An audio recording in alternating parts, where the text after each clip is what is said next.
I'm Ben Lawson, aka Tantrapunk, your guide to sexual liberation, healing, and empowerment. As a certified tantric counselor and certified permaculture designer, I'm here to help you grow spiritually, sexually, and ecologically. My online and in-person counseling sessions and training programs are priced to fit any budget. I'm looking forward to helping you design an ever more divine life path. Please send me an email to ben@tantrapunk.com and our journey together will begin.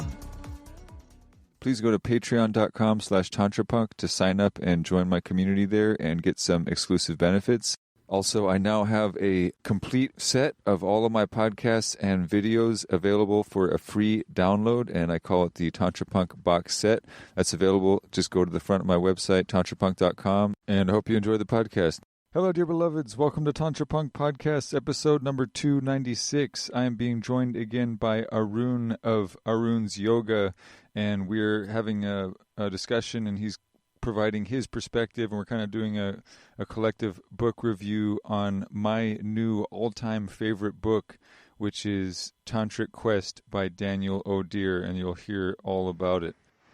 Basically, it's a good book in which someone is searching for tantric wisdom, and he comes all the way from his country, and he's seeking with his open heart in the mountains of Himalaya. He's hoping he will get established in the tantric wisdom which he is seeking. He probably get established in the tantric wisdom which he is seeking. And all of a sudden he met with a tantrika, and she's a kind of evolving him into, she's helping him to grow his mind and his soul as such into a different level. And finally he is understanding that he got something out of the entire journey, and he's going back. So this woman is actually using different techniques to help him to evolve into different understanding altogether.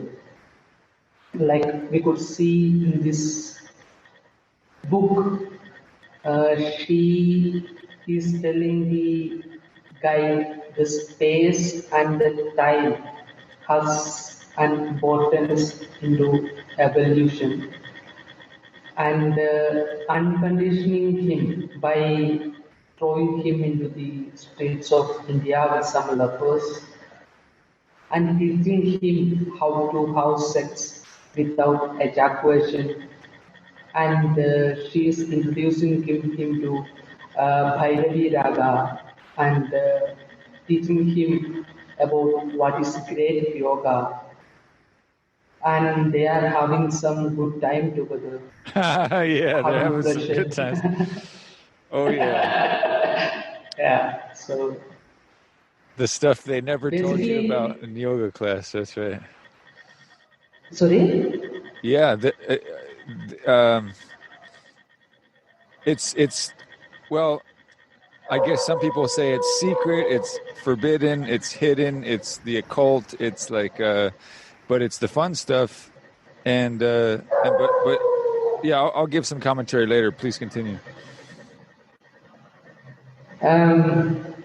So these are the things, and yeah, I basically gone through almost everything which is I could see in this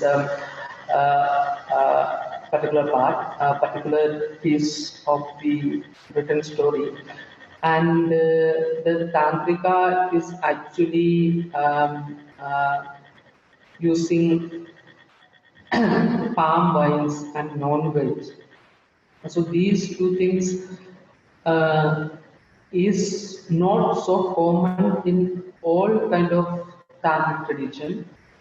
There are some temples where prasadas is palm wine and non-veg, which is located into southern part of India and also northern part of India. I mean, the tantric tradition, there is Kashmiri Shaivism that is into Kashmir area of India and northern state like there is a place called Mayom. So this is basically a state which is filled with a lot of black magicians. I mean, magic basically. We can't say that they are black magicians because the term black magic is bit confusing because there is nothing called black magic as such. It is like it's just magic Yeah. that may not be contaminated by the understanding of society. So they label it as black magic. It is not black magic, it's just magic. So this black magic term is actually an introduction from West. It's not from the West as such, it is the introduction from the Christian missionaries. So whatever they were not able to understand, they labeled it as black magic.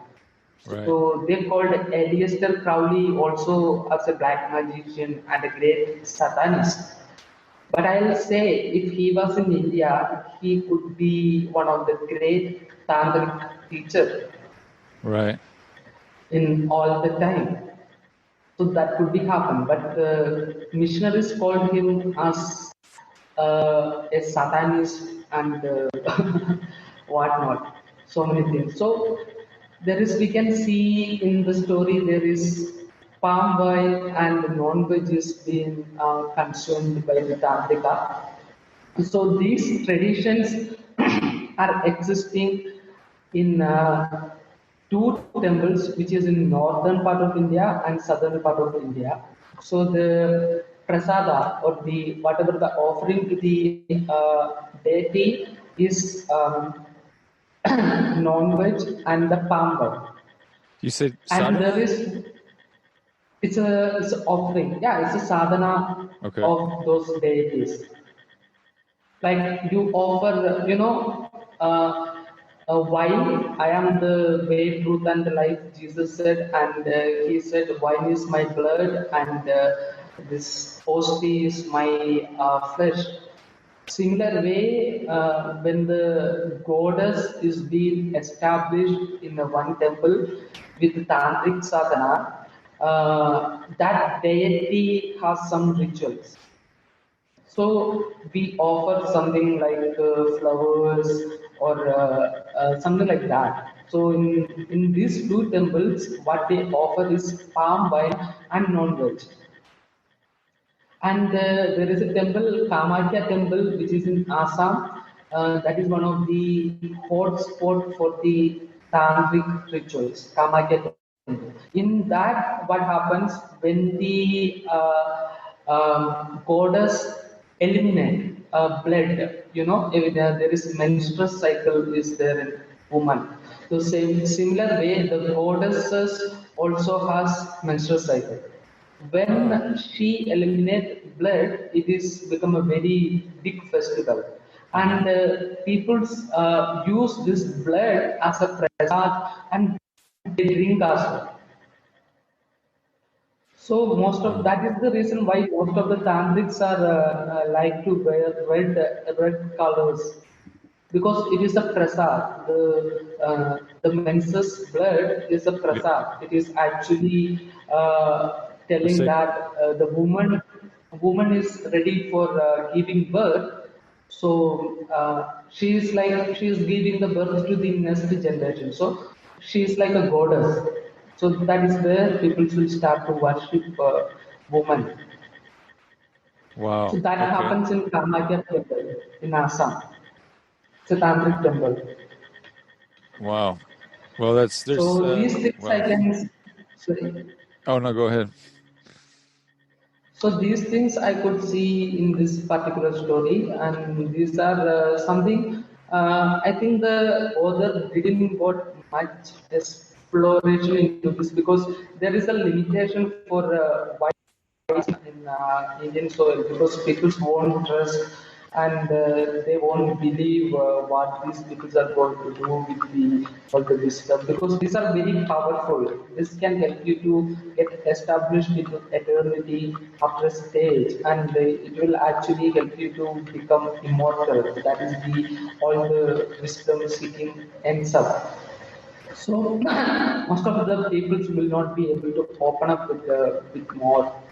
Maybe that is the thing the author may not got much more exploration into this, but his ability to write whatever he is writing is can actually he could have got much more exploration into these kind of things. He could have written it in much better way. This is what I feel. So these are the things which I got from the story. So, what you been telling? Well,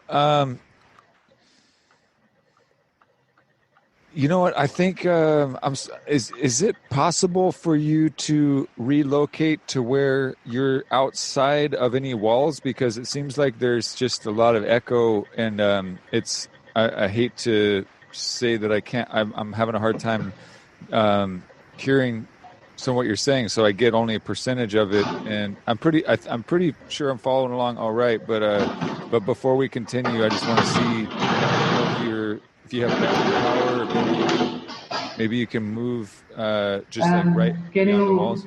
now it is better? You're outside a little bit. Let's see. Could speak a little bit more. Now it is better, fine. That's a little bit better. Yeah, I think. Okay, cool. So thank you. That's good. We'll keep going. So yeah. So the reason that I wanted to share that book with you is that you know I'm kind of I'm kind of like I feel like I've completed a certain chapter of my life, and I'm looking at the future, and I've wanted to have the author be a guest on this podcast. I sent him a couple emails. I don't know if the email is active or what. I know he's still active. He's still teaching, and I started watching some of his YouTube channels, and it's very interesting. And I feel like I also read another one of his books about Kali. So I think me and him would be good friends, and I'm certainly just about a generation behind him, I suppose, or ahead of him, however that works, to where, his literary depiction of his experience was very classical for the traveling scholar of spirituality and seeker to have that experience of immersion and culture shock and even this very sought after and very, very erotic dimension that it's just I consider that work. When I read that book, I thought to myself, like, wow, on one level I feel like I am the next generation of seekers, of Western male seekers who becomes enchanted and intoxicated by the nectar of Shakti, even though didn't start out knowing that that's what they were looking for, but it's sort of, there was some conspiracy of cosmic forces to sort of allow for that Shakti force to meet the seeker, who, and then also to put that seeker through extreme trial and tribulation to test their ability to absorb and behold and caretake for deeper knowledge, and not everybody is worthy of that training. Not everybody is going to survive those initiations. So it's very much like a boot camp, or very much even like a Navy SEALs kind of thing, where there's like when you see what she puts him through, as his teacher, as an initiatrix, she puts him through tests of will and character and strength and resolve that you would see in an Army Ranger school or something like that. So I think it's very appealing because a lot of men in the West, they want to have that rite of passage into manhood, and they don't really get it from video games, and they're kind of stuck in adolescence and stuck in a state of immaturity, on a lot of levels.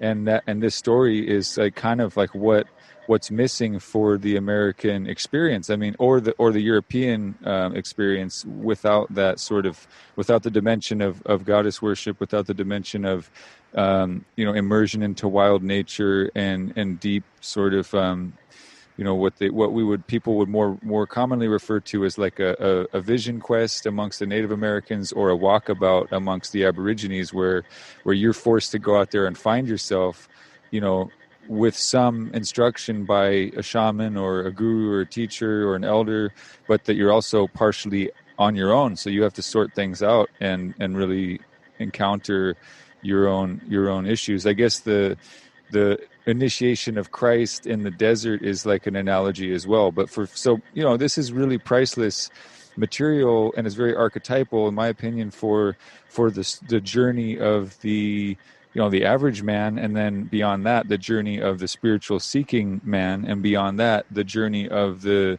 spiritual seeking man who is also open to being not humiliated or belittled by the divine feminine, but to be actually initiated into godhood at a high level on the physical plane and on the spiritual plane, and in the active invocation of Kundalini, and therefore becoming a worshiper and devotee of the Kundalini. And that's something that has to be, you can only explain that so much, and for it to be practiced in union and practiced through what they describe as some form of a Maituna ritual, which is kind of like the holy grail of the tantric seeker, is to experience that. I mean, it's like it's after studying tantra for 10 years, I encountered his work, which I feel like I probably should have been given that book right at the beginning of my journey. In fact, I should have been given that book by my mother before my first girlfriend when I was 13 or something, and she could give me that book and say, "Here, son, I want you to be like this guy before you ever, have a girlfriend."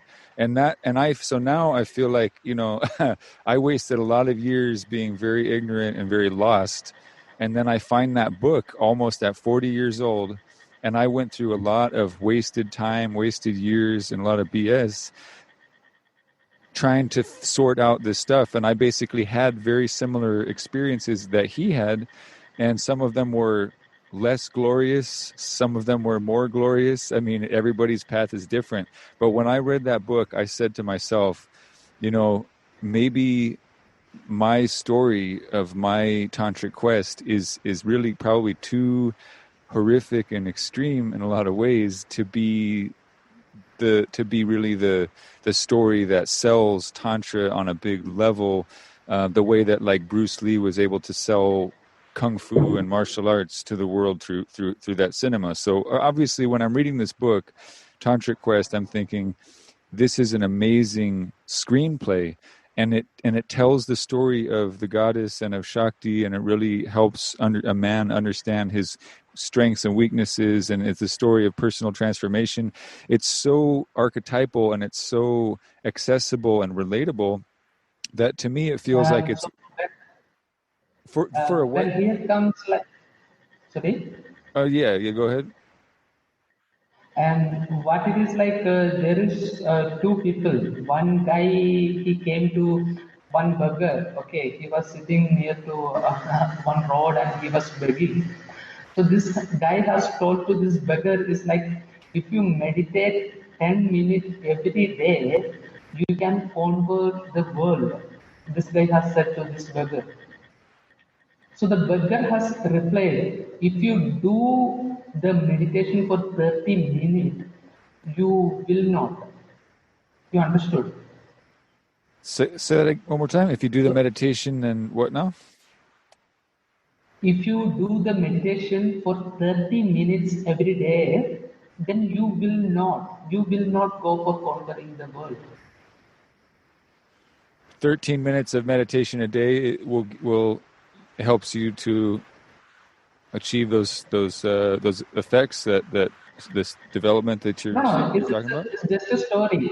It's just a story. This guy came to the roadside, was having a lot of ego, and he said to this beggar, because he is separating and seeing the beggar from himself, because there is no duality.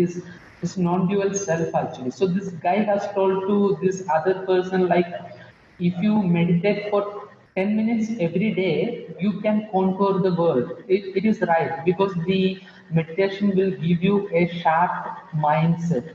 So this guy has replied to this guy in the way, if you meditate 30 minutes a day, you will never go, because you will get established into the self. So from this blissfulness, you will never feel like conquering the world, even though you can. Ah, that's cool, man.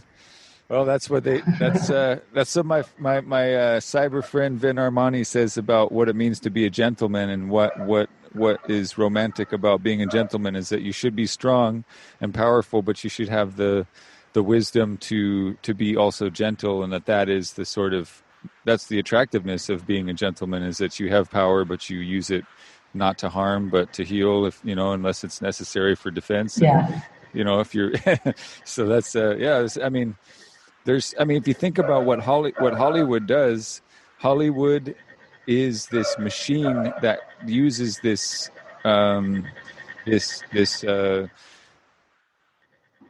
pattern, this formula, a formula of a story that makes the white, in his prime of age, the white male protagonist hero be the centerpiece of the Hollywood, just not the American dream. It's just like the dream of being a human. You're aspiring to that, and I think that's very toxic, of course, because I'd rather see an ensemble cast. I'd rather see more diversity and whatnot.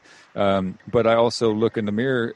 I don't look in the mirror every day, thankfully, but when I do look in the mirror, I say, well, you just happen to be, you fit into that formula. So when I ask myself, like, well, who, if nobody else, like if I put out a press release saying, somebody should really make this book, Tantric Quest, into a Hollywood film, because it has that formula. So we're guaranteed that it will work on some level, and it will reach people, because that's all they know. All they know is Tom Cruise and Mel Gibson and all of these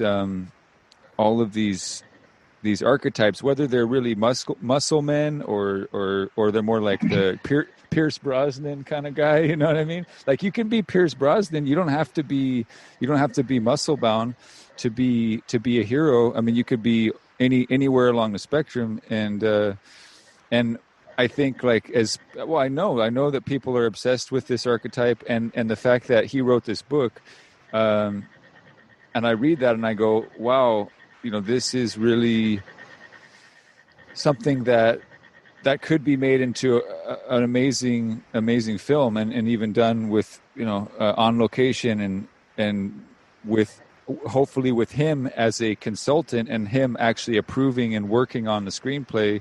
And I'm at a point where I think, if it's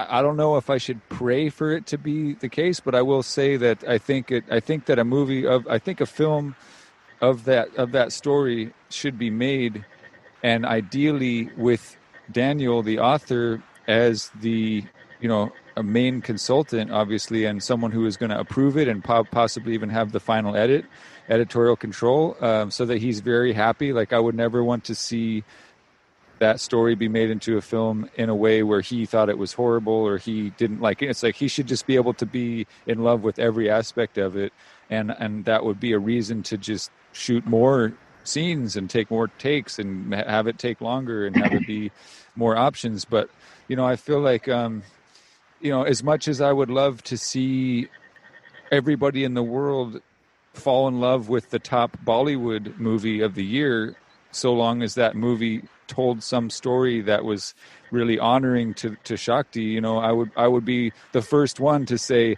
don't listen to this white guy, European guy's journey about going into seeking Tantra. Like, that's, you know, why listen to him? You could have a more authentic indigenous perspective on that. But honestly, I know that in my heart of hearts, I know that that's not how the world is set up right now. And I don't want to be bowing to Hollywood, but I do think, well, you know, if I look at my future and I say, you know, it's at least worth considering the possibility of seeing if it's possible that he would approve of that story being made into a film, and then find out if maybe people want to invest in a film project like that, or maybe it can be self-funded or crowdsource funded, or however it could work. But I think for me, I say to myself, like, if I ask the goddess that I know and love, you know, at this point, you know, does the world need to see my story on film, or does it need to see Daniel's story on film? And maybe it doesn't need to see either. Maybe it needs to see Arun's story on film. And I'm open to anything, you know, being the case, and I'm willing to accept anything. But I'll tell you, as I was reading that book, it really struck me that it's like, this is the literary depiction of the experience of contact of psychedelic goddess worship, and that experience of contact with the sort of mother goddess of the earth, the dark mother goddess, and the Kali, the way that Kali is introduced through Bang, you know, that whole chapter of like the hallucination that he has of experiencing the devouring Kali force, and it's because he drank a big glass of cannabis milk, you know, that was really, that was beautiful for me, because if people understand that entheogens and psychedelics and psychedelic shamanism can be the bridge that takes you into union with the divine feminine, then that is it's a different story than. Can I pursue? Like, Yeah, see yeah, yeah. Here, see, seeking the wisdom. I mean, the divinity. Once you seek the divinity, and once you got established into the divinity, you will become the God itself. And so that is the thing. So here, in this book, there is something is lacking. Like, he is seeing some goal oriented, like tantric thing is like it's an initiation. There is no destination to reach, to see the life as it is, and making the life to flow. So basically, what is this wisdom? So there is something is lacking. Like, what is this wisdom? What is the nature of the nectar we are seeking? So if we look at on the scriptures, we can see the nature of the nectar or the immortality which we are seeking. It is being said in this way, like, it is neither that nor this, and it is completed with that complete. So there is one stanza from Vedas that goes in this way: this is perfect, that is perfect, and perfect comes from the perfect. And if you take the perfect out of the perfect, the remainder is perfect. So this is what we are seeking. This is where we will get established into. And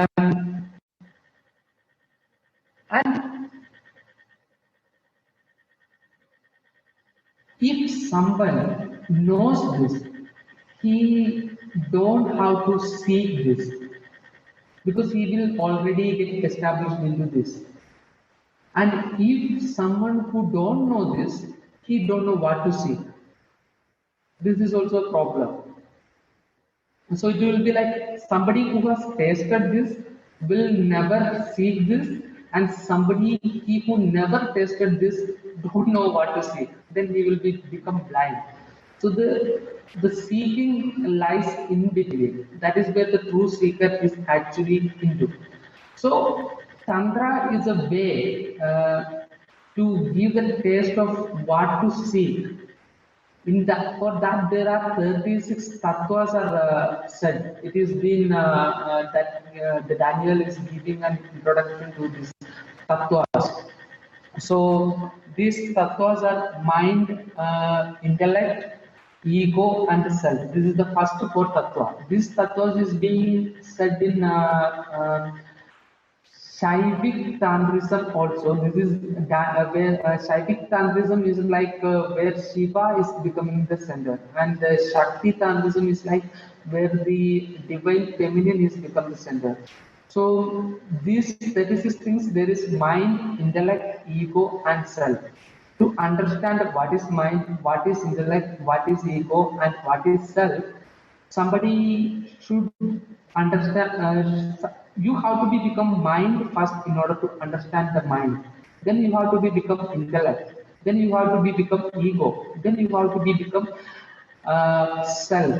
Then you will understand what is this for. Then you can understand these four is not what is this wisdom is. Then other tattva is saying is five senses, which is sight, hearing, touch, smell, and taste.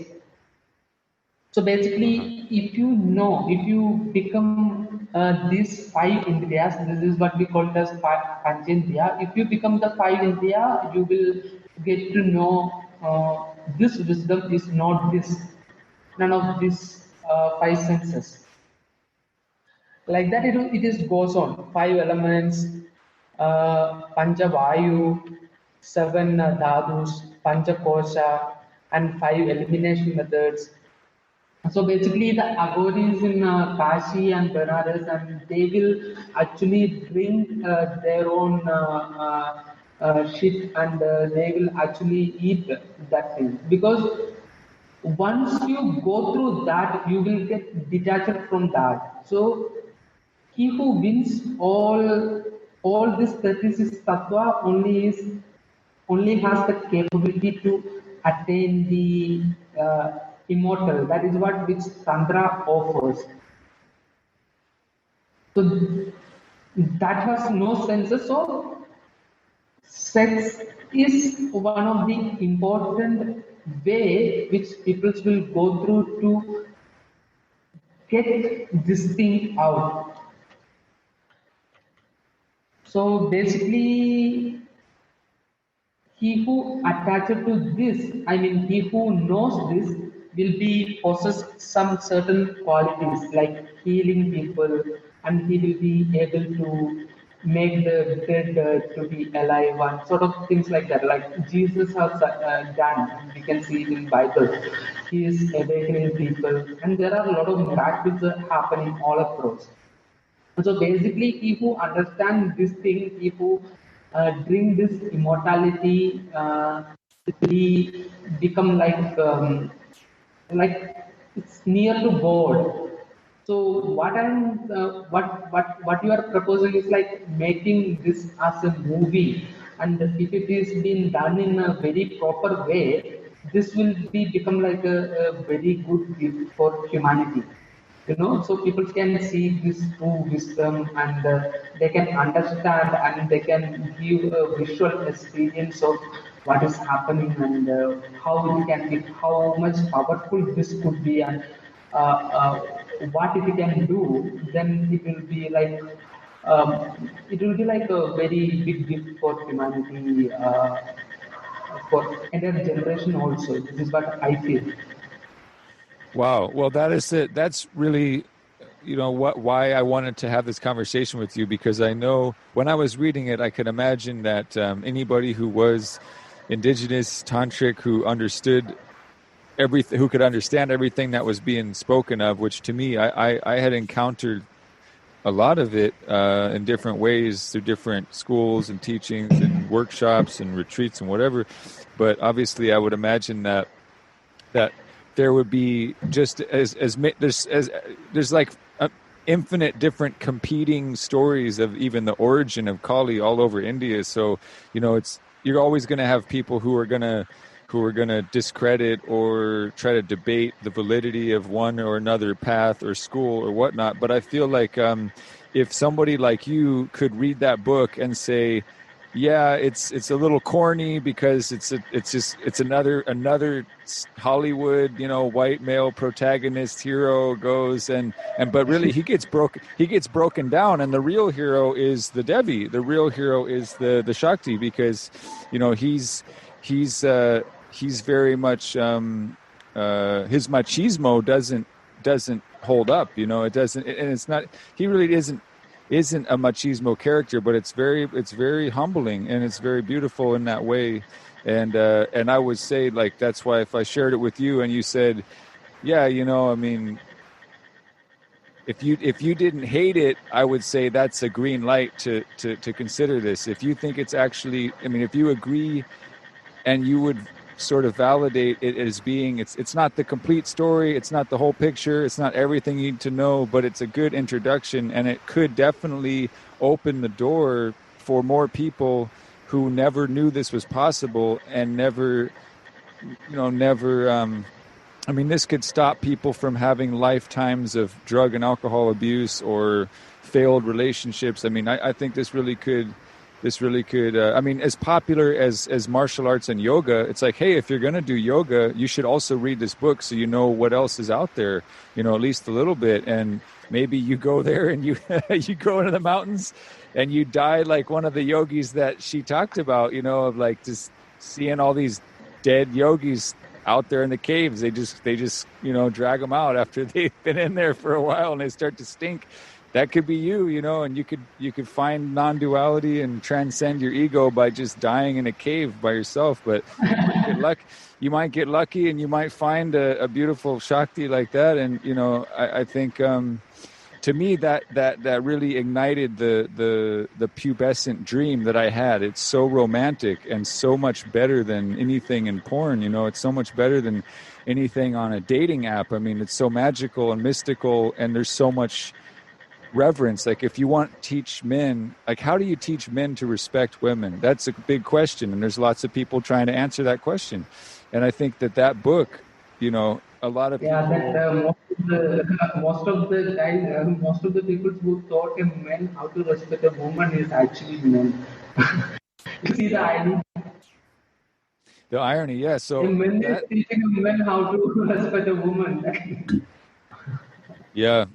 Yeah, and so we'll see what happens. I mean, this is just for now. I would say for now, for me to be involved in the Tantra movement, which goes back hundreds, thousands of years. In your words, it's 2,000-year family lineage. So, if I'm just one little thread in that tapestry of the fabric of Tantra throughout history on Earth, and I've had my little story, and honestly, I have my book. Like, my book is being edited professionally right now, and it's under contract with a publishing company, and it's supposed to be released in November, and we'll see if we hit that target. But it's been pushed back already once. I don't know if it's going to make it on time for that, but I'm hoping it does. But if it does, then I'm going to feel like, hey, I told my story. I'm kind of complete. I have my own. I mean, I can write another volume. I have since that book was written.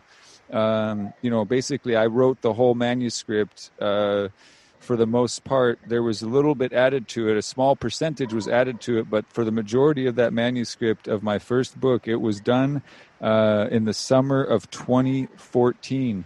And so that was 6 years ago that I wrote that book, and it's taken until this year, the end of this year, for that to be, submitted and signed up for a contract, and then it's in the editing process now, and eventually it'll be released. But that basically tells my story up into the point of 2016, because we added a couple of chapters, to catch up a little bit. But from 2016 to now, it's like a whole nother book, that they want me to write. They're like, we want to get this book out so that you can already have the confidence to start writing the next one.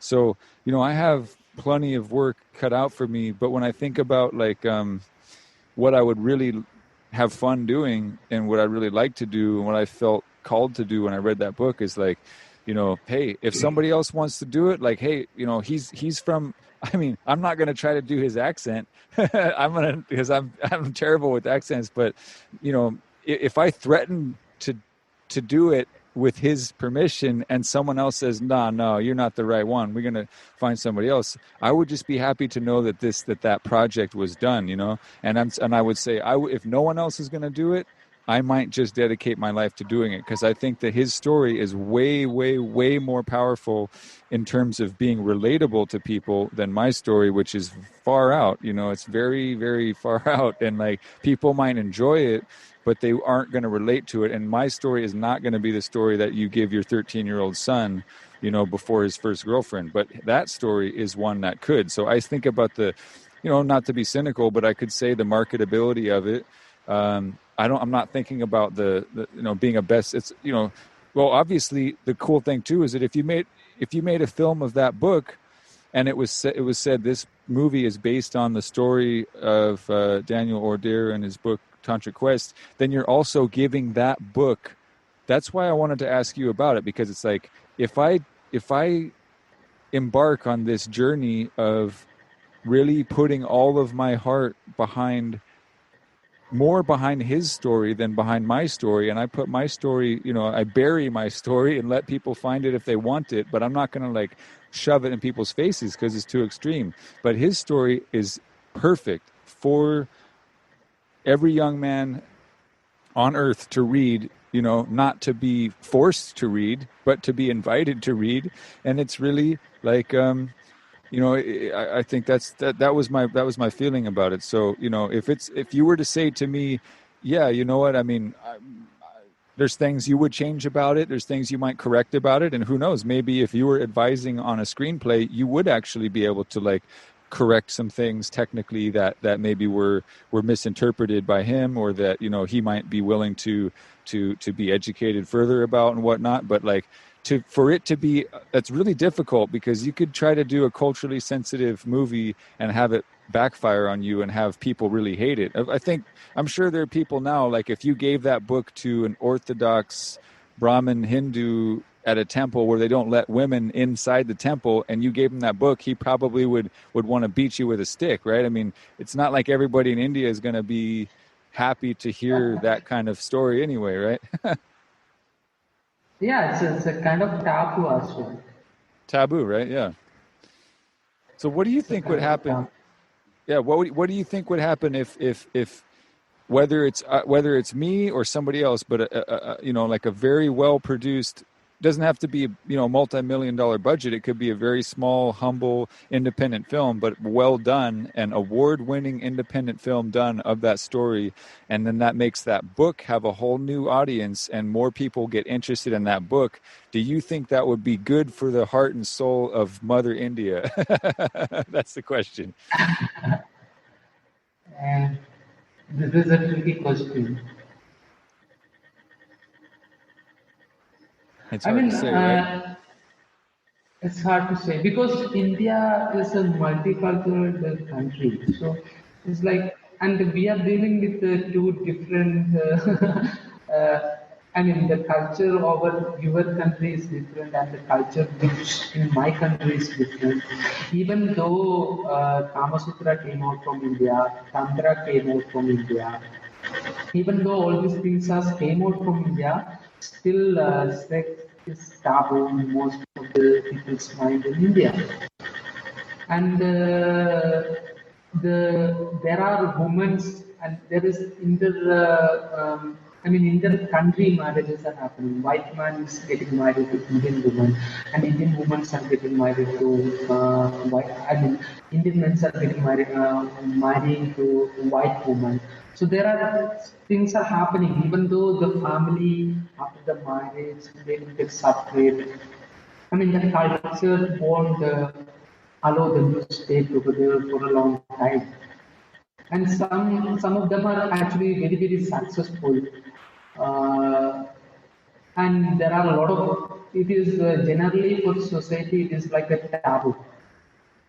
So yeah, if you could make an attempt like this, This is definitely going to be like a James Bond movie. Like Yeah. Oh, yeah. after James that, Bond. Yeah. after that, I mean, after this also, it is going to be like um, it will not be same as what you see, what you feel. It will not be as same as what you feel in your country, and it will not be as same as what we can see in our own country. It is like it will be putting stakes of so many things.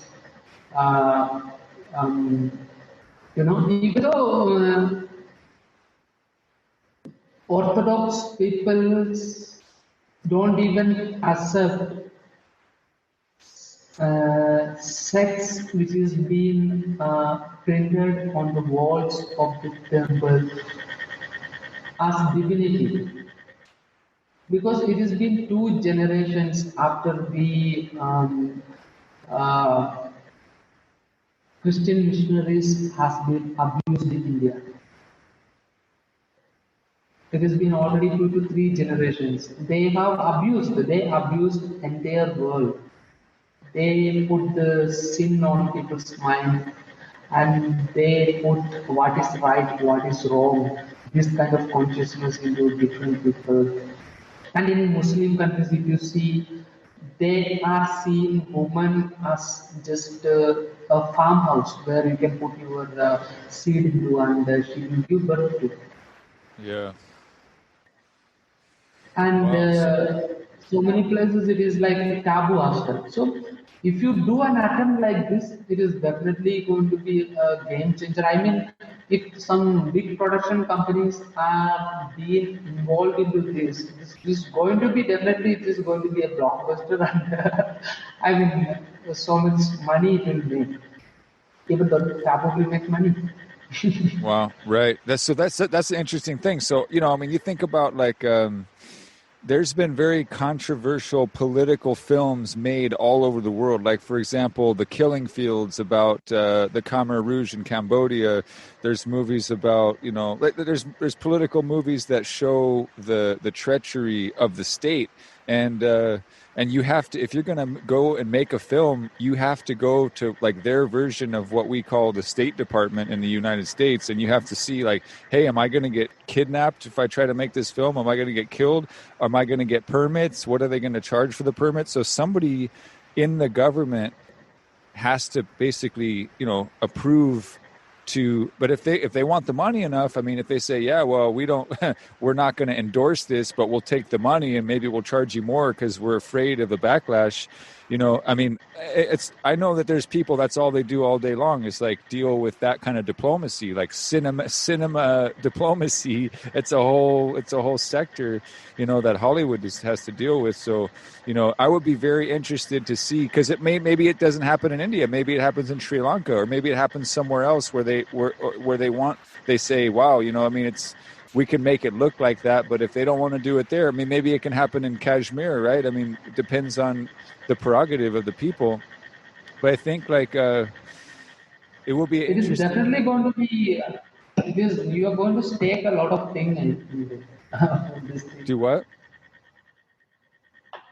Say You what? are going to stake a lot of things. Yeah. Yep. A lot of but it's so beautiful, man. I mean, the thing about it's like I could tell. I mean, you could be very militant about Kali versus Allah. You could be very militant about that message, but it's not as you know diplomatic. Like to me, the diplomacy of Kali is through the little boy in the story who was. Remember the boy who was like he was like the guardian of the wisdom of the goddess, and he was like, I would love to hear what you think about the that is like an ingenious plot device in terms of storytelling, and I almost think he made the story up because it's so perfect, but that's also the sort of nudge and the wink of the goddess. And if you haven't read the book, I don't want to spoil it, but I will say that there is this boy in the book who is simultaneously the sort of usher, or the sort of um, he's the guardian and the gatekeeper of the seeker of this wild yogini Devi, like this wild. Basically, the Tantric Quest is the story of a European man seeking Buddhist enlightenment and then being sort of disenchanted by that journey, and then discovering a far more enchanting experience of a humble wild yogini named Devi out in the wilds of the Himalayas. And in order for him to discover her, he has to be not only initiated brutally by her when he eventually gets, her blessing to be initiated, but he's the gatekeeper of knowing her is actually this very wise old soul of a boy who to me the most charming thing was how the book comes full circle, and that was it even makes me emotional now, but that brought the tear to my eye. Like, that's so well done, and it was very well done, but I don't want to give it away. But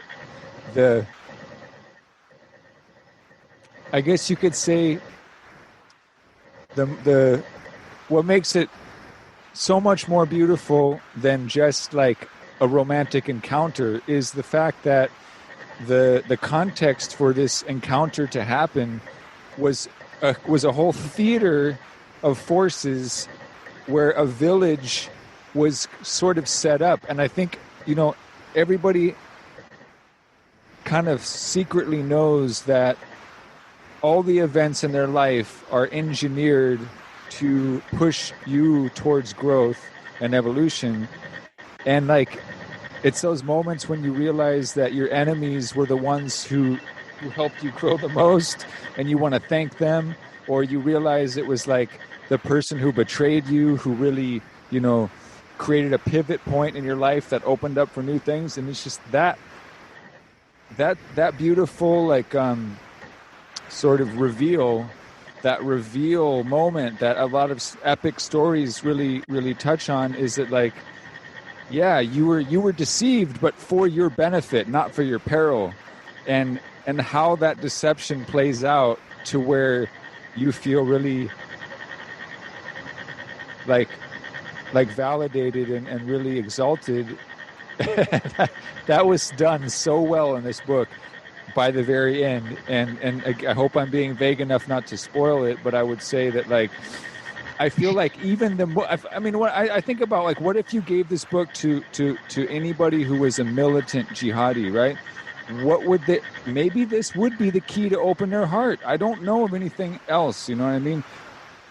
Maybe ayahuasca, maybe that they go and have an ayahuasca experience, but the idea of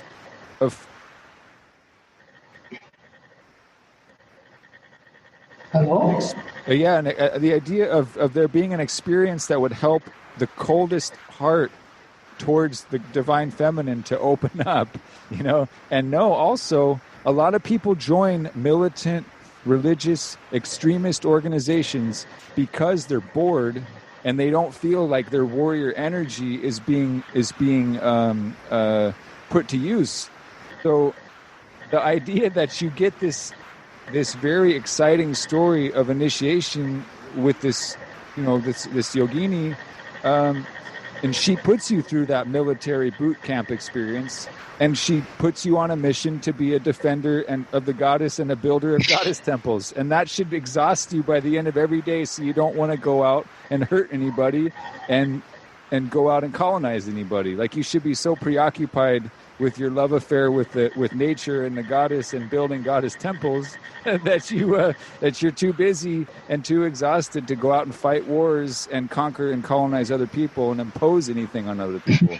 I mean, would you agree that like Tantra is ultimately a piece work, a path of peace work, because of that relationship with the divine feminine, but also the warrior goddess that will adjudicate when necessary? I mean, I'm curious what you think about like the political implications of a tantric revolution now, with this as being like a text, a powerful text to get the warriors to sort of change their affiliation.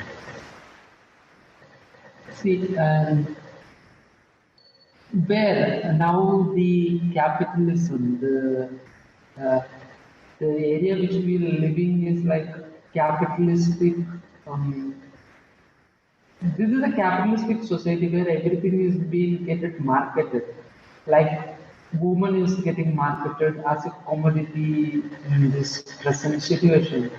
And they also started to think that they have to act in a way that men is acting in order to become equal, you know. So even though they are equal, they are not same. Men is men, woman is woman.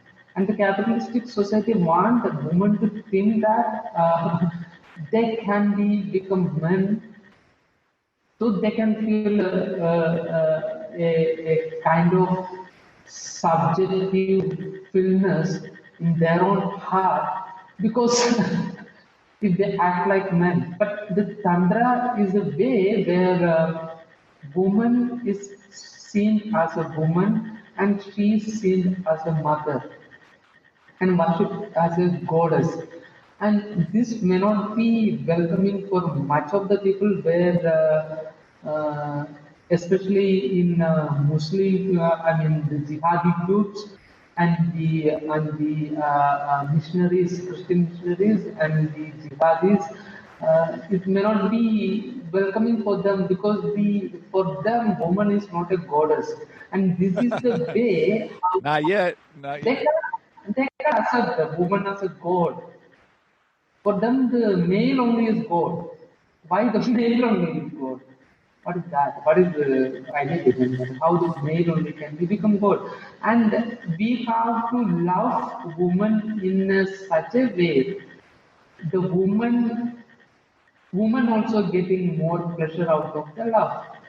So that is why the tantra is there is sex is being introduced in tantra. So using this, we could actually love the woman in the way which the woman deserves. I mean, it will be great if you could, make a good movie out of this, which is actually able to uh, take different dimensions altogether. Like put some more masala and stuff like something much bigger if you could do, it will be better out of this story. Yeah, what I'm saying in my life, like it could be, it could be a better idea to make a movie out of this, especially from this particular book, in a much better way. The way which you could imagine, like whatever happening, like a Netflix documentary or sort of stuff like that. If it is possible, then it will be like a great thing to watch. It will make a difference in circular. Well, cool. All right. Well, who knows? We'll see what happens, and if nothing else, even if it's not his exact story, maybe it's something similar or something that can be derived from or based on that story. But no, I appreciate that you gave that commentary, and I hope that if nothing else, people who hear this, they go and they read that book, and hopefully we'll get more feedback on that. And knowing that book is out there, I'm certainly interested in finding more literature. I mean, if you were to find a book that tells that story of a transformation of a male, in seeking of the goddess, maybe there's better stories even that you are aware of or that you could find that are totally totally indigenous and totally traditional and authentic and whatnot. So just one one little tactic at a time, in this journey. But yeah. So, do you want to tell people where to go for your? Do you want to give a pitch for your services right now, and then we'll say goodbye? I mean, we have already done it, no? Well, never hurts to do it again, because maybe they heard this one and not the one before, you know? Um, You provide so video basically, readings? I help people to get into their true potential by seeing the basic chart and helping them to uncondition themselves from the conditions they got from the societies they grow up or the places they grow up. Yeah, and help them to evolve themselves as a better human in a much more matured way in the sense sexually, philosophically, spiritually. So yeah, Awesome. if they like, they could contact me in Agriculture. But So you're a Vedic astrologer for hire in India with a 2,000-year tantric lineage tradition, and that your main teacher is a 70-year-old woman, right? sorry, Did you tell me one time that one of your teachers or your main teacher is like a 70-year-old woman? yes.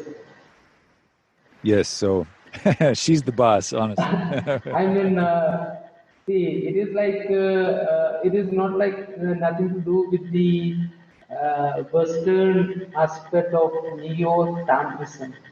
This is basically pure indigenous tantra. Wow. Pure indigenous tantra. That sounds lovely. And I If we look at all the new books which is being came out and the ideas which people are carrying about Tantra, this I would like to say just like neo commercialized Western Tantra. yeah, yeah, right. Capitalized, neo capitalized commercialized Western Tantra. Yeah. If you're So sick that is of different. Sorry. Yeah, so if you feel like something's missing and you're sick of neo-westernized, capitalized tantra, seek the pure indigenous tantra that arunsyoga.in can help you access for a very reasonable fee, and your journey can begin. And certainly my journey has begun, and I'm a believer, and I was much rather be hanging out talking to you than going to some fancy like mega church of an ashram where everybody's in a cult of capitalism, really. So this is nothing wrong with earning a living, being a teacher, for sure. There's nothing wrong with having an enterprise, but certainly we're trying to keep it balanced and keep it in accordance with the deeper teaching. So that's why we're having this conversation, is it so you can you're No, I'm not help me saying this neo commercialized tantra is completely wrong because everything Mhm. need a particular aspect to survive. Otherwise, it will Right. collapse. Right. Maybe So if this is what keeps it alive, then so be it for now, and we'll keep yeah, we'll do what we can to give back, and that's it. We always give back. So cool. All right. Well, thank you so so much again. Yeah. yeah. So the indigenous knowledge can be polished and used in a much modernized way, and exchange is possible always. Yeah. Yeah. Let's make it happen, and we're making it happen. So awesome! All right, Arun. Well, thank you so much again. This was another Yeah, adventure, and I appreciate you bearing with me. This is the first time I've been able to share some of those impassioned, sort of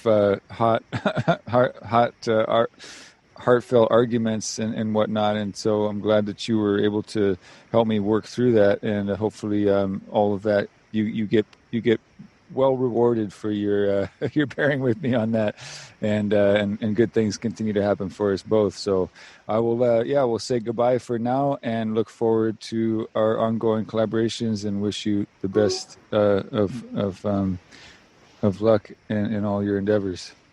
Thank you for listening to the Tantra Punk podcast. Please go to www.tantrapunk.com and click on the donate button to help support the show. In addition to sustaining and improving the podcast, your donations will help establish permaculture goddess temples that provide ecological employment for single mothers. Please subscribe and share your favorite episodes. If you have questions or comments, feel free to leave a voicemail at 818-275-1593 or email ben@tantrapunk.com. Namaste.